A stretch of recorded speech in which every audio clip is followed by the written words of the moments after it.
মদিনায়, ও দুনিয়ার মানুষ শুনে নাও, মদিনার বুকে হারেস কান্দে আর মক্কায় নবীজি দুনিয়ার মধ্যে আগমন করেছে। মদিনা থেকে পায়ে হেঁটে আসতে লাগলো 6 মাস। কয় মাস? 6 মাসের রাস্তা বুকে হেঁটে হেঁটে আসলো। আসিয়া আবু জেহেলের বাড়ির সামনে আসিয়া রাতটা বড় ক্লান্ত হয়ে গেছে। আবু জেহেলের বাড়ির সামনে একদম টানটানি হয়ে ঘুমায় আছে। আবু জেহেল সকালবেলা ঘুম থেকে উঠে দেখে রে বাড়ির সামনে বিশাল একটা গুই সাপ। নিশ্চিত মুহাম্মদ সাপটা সালাম দিছে, মুহাম্মাদের সঙ্গে আমার শত্রুতাই চলতেছে, এখন এই সাপ দিয়ে আমারে খাওয়ানোর চিন্তা করেছে, নিশ্চিত এই সাপটা দিয়ে আমারে শেষ করে দিবে। এখন কি করলেন? আবু জেহেল দৌড়াই যায়, একটা লাঠি আনিয়ে হারেসকে পিটানো শুরু করলো। হারেস বিনায় বিনায় কান্দার ডাক দেবে, আবু জেহেল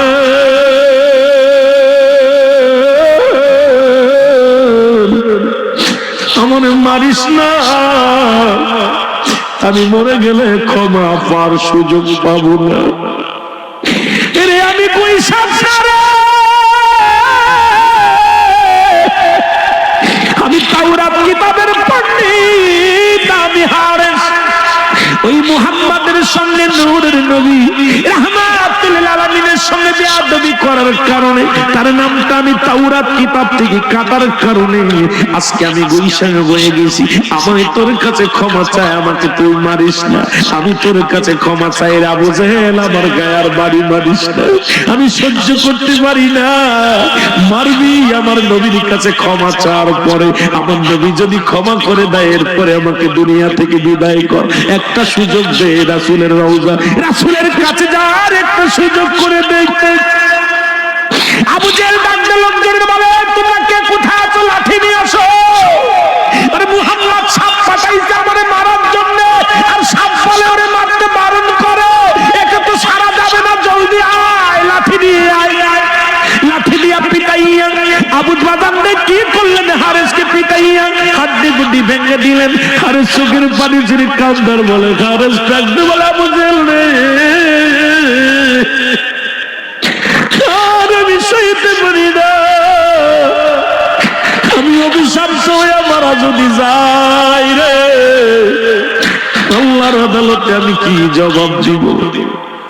আবু জেহেল রে, তোরে অনুনয় বিনয় করি আমারে মারিস না, আর পারছি না, আর সহ্য করতে পারছি না, আমাকে মারিস না, একটা বার সুযোগ দে, রহমতের নবীর কাছে ক্ষমা চার একটা সুযোগ আমারে করে দে। আরে একটা সুযোগ যদি আমি পাই রে, ওই নবীর কদমের মধ্যে ক্ষমা পাওয়ার একটা সুযোগ আমারে করে দে। আবু জেহেল পিটাইয়া মারি ফেললেন, সাপটাকে মারলেন, মারা পর হারেস মুসলমান ওই সাপটারে পুড়াইয়া এবার কি করলেন? আগুনে তারে পুড়াইলেন। এত মারিয়া শুধু ক্ষান্ত হয় নাই, আগুন দিয়া পুড়াইয়া ছাই বানাইলেন। ছাই বানায় একটা পাতিলের মধ্যে ভরলেন, পাতিলের মধ্যে ভরিয়া তাই মুহাম্মাদের জাদুগিরি আজকে শেষ, এবার দেখবো কেমন জাদুকার মুহাম্মদ, আজকে পরীক্ষা শুরু হয়ে যাবে।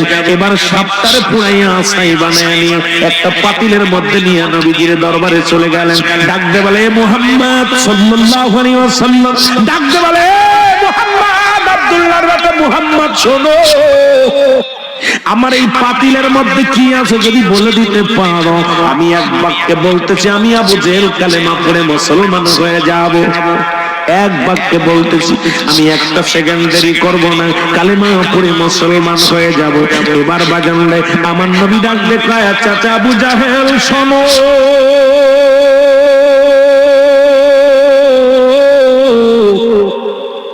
ওই পাতিলের মধ্যে কি আছে যদি পাতিল থেকে আওয়াজ বাইর হয়, তুমি কি কালেমা পড়বা? কয়, বাবা তুই কি বলিস, তাহলে তার কোনো কথাই নাই।